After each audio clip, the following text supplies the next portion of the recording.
Is life getting you down? Are you feeling stressed at all today? No need to worry. It is a completely normal thing to feel. Everyone gets stressed in today's world. It is a completely normal experience. Hopefully with today's video, you'll be able to identify and utilize healthy coping mechanisms and prevent negative consequences from stress. According to goodtherapy.org, people who are able to adjust to stressful and traumatic events through productive coping mechanisms may be less likely to experience anxiety, depression, and other mental concerns from these stressful events. But we can't just dive in and expect results immediately. These things take time and practice. And hopefully, over time, I can guarantee that you'll be able to handle your struggles head on in a healthy manner. So let's journey into the rabbit hole of our mind, and let's identify our coping mechanisms, let's practice our coping mechanisms, and let's use these bad boys in certain situations. So first, when we're talking about coping mechanisms, we have to first identify what's healthy and unhealthy in coping mechanisms. For example, sometimes you're feeling stressed and you really go for a beer. This is water, obviously, but sometimes it takes the edge off. That is the complete opposite of a healthy coping mechanism, because things like alcohol, smoking, impulsive buying, impulsive eating, those are unhealthy because they can lead to strained relationships, it can lead to alcoholism, and sometimes it can lead to worse mental states. You, the observer, deserve better than that. We want the best for you and the best outcome. We want to be able to identify healthy coping mechanisms.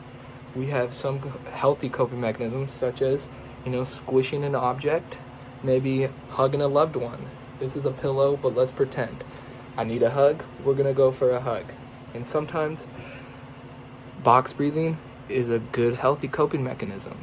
It is 4-second intervals where you're breathing in, you're holding, you're breathing out, and you're holding, and you're doing it for multiple rounds.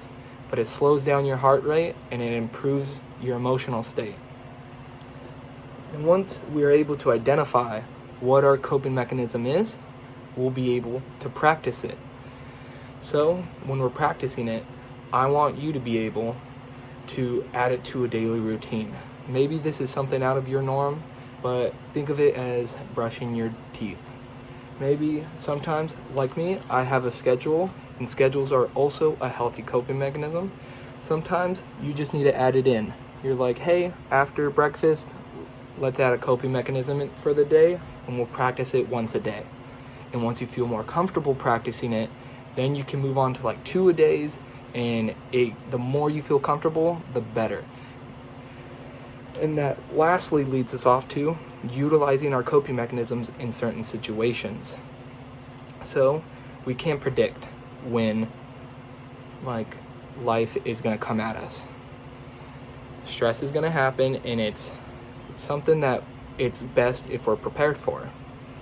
So say you have an exam the next day and you didn't really study for it, but you're out with friends and you can feel your pulse starting to go up a little. The best thing we can do in that situation is maybe we exclude ourselves from the night out. We take ourselves to a safe place, allow ourselves some time to breathe at a normal rate. Maybe we need to call someone, talk to a professional, and get what we need done. And then for the next test, you add it in. You'll be like, okay, study for next test. And then you're good to go. But these coping mechanisms in these situations are there for your benefit. You want to have these readily available whenever you feel like something's going to happen. Maybe someone passed away and you need to talk to a loved one. And you're like, hey, I'm feeling really down about what just happened. Can I have a hug? You go in for a hug. Having these coping mechanisms readily available is already a stage of an improved mindset. So now that we've made it this far, you seem like you've got the handle of it. I'm very proud of you. But remember, everything takes time. We got to practice what we do, and we got to be readily available for when these things strike. Happy Halloween, and I hope the best for you in the future.